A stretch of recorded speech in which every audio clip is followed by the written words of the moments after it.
Cette affaire Quentin Derenque apparaît comme un révélateur politique, notamment pour la gauche, parce qu'on pense encore, en tout cas, on verra si c'est le cas ou pas, ça force la gauche à se positionner. Faut-il couper les ponts avec la France insoumise? Eh bien, Olivier Faure a donné une réponse ce matin, enfin il y a quelques instants même, en conférence de presse.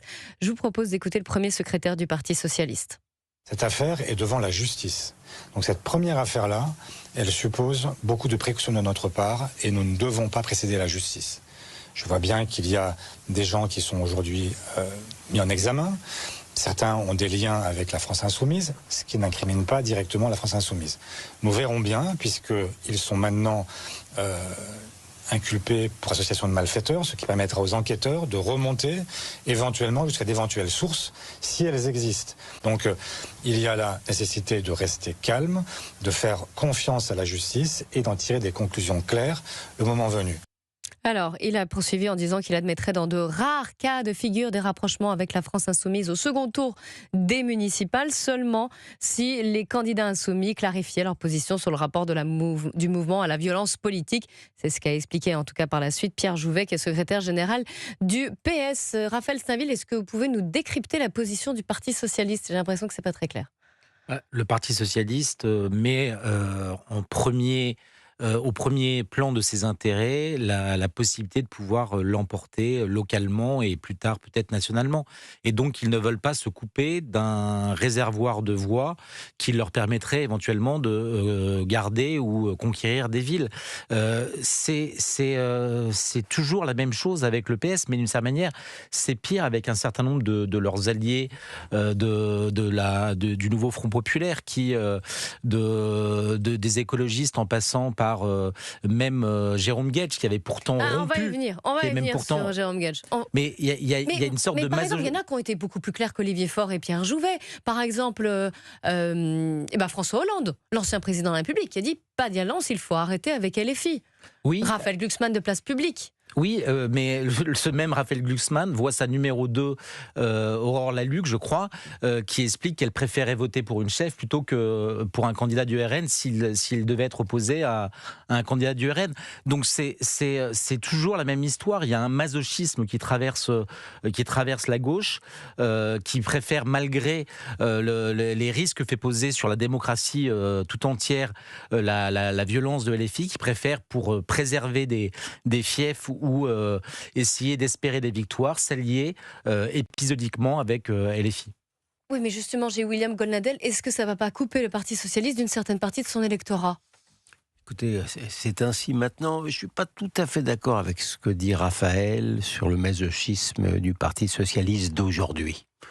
Parce que le Parti socialiste d'aujourd'hui, quand vous regardez les positions de M. Faure, il n'est pas déjà très éloigné idéologiquement de la France insoumise. Ils ont déjà mangé leur chapeau au niveau de leurs idées déjà depuis déjà pas mal de temps. Alors là, la position de monsieur Faure, telle que je viens de l'entendre, elle est d'une hypocrisie et d'une lâcheté invraisemblable. En vérité, il essaye d'acheter du temps. Alors là, oui, avec les procédures judiciaires, il a 5 ans devant lui, avant qu'une décision définitive de condamnation avec ces gens-là, il faudra attendre 5 ans. Mais il y a des échéances dans un mois.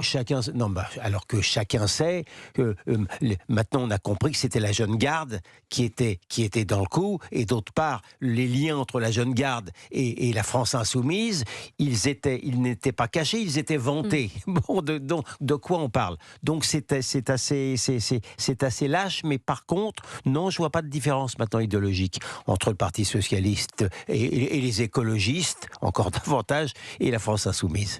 Raphaël Steinville, vous faisiez allusion à Jérôme Guedj, on va l'écouter. Quand je vous dis que je refuserai toujours que l'extrême droite arrive au pouvoir dans une ville ou dans le pays, je vais au bout de... voilà. Mais cette situation-là... Donc vous voteriez LFI. Cette situation-là, je veux l'éviter par-dessus tout. Vous savez quoi? Parce que dans ce cas de figure... mais parce que vous avez parfaitement compris que dans ce cas de figure, je préfère voter pour le candidat, quel qu'il soit, face au Rassemblement national. Même s'il est LFI. Jérôme Guedj, désormais candidat à la présidentielle, qui était interrogé sur BFM TV, c'était hier, et qui assure qu'en cas de duel entre RN et LFI au second tour des municipales, il votera LFI.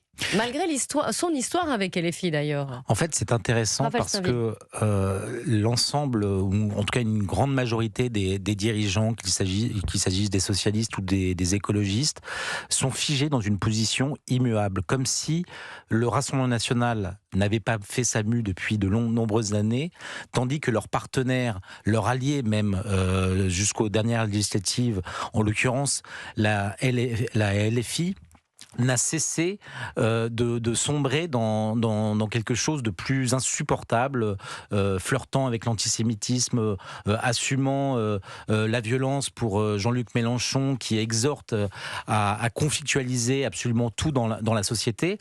Et eux, ils n'ont pas changé. Ce qui est intéressant, c'est que leurs électeurs, eux, ont changé. Et ils sont même pour certains, ils votent localement pour le Parti socialiste et nationalement pour le Rassemblement national.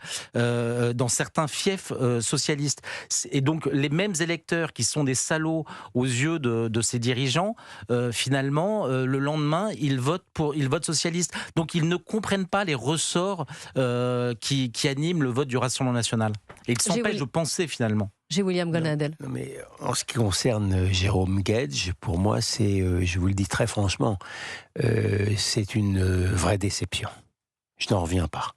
J'ai peu d'estime pour Monsieur Faure, c'est le moins, et encore je suis gentil. J'avais beaucoup d'estime pour Monsieur Guedj, qui avait eu des positions que je considérais comme courageuses à l'égard de la France insoumise, qui avait été mis en cause en tant que juif lors des manifestations. Ils voulaient le virer, ils l'ont pris à partie, et il avait été jusqu'à considérer de traiter monsieur Mélenchon de salopard antisémite. Donc, pardon, mais là, dans mes pires cauchemars, je ne pensais pas qu'il se trahirait à ce point-là. Oui, vous avez du mal à le comprendre. Ah non, mais j'ai écrit quelque part que si Madame Trahison et Monsieur Masochiste se mariaient ensemble, leur enfant s'appellerait Jérôme. Allez, on continue d'en parler avec vous deux, G. William Gonadel et Raphaël Steinville, des suites et des répercussions politiques de l'agression mortelle de Quentin Derenque. Vous entendrez également Dominique de Villepin. Et puis, on parlera de cette marche qui aura lieu demain à Lyon en hommage à ce jeune Quentin Derenque. A tout de suite dans Europe 1 Info.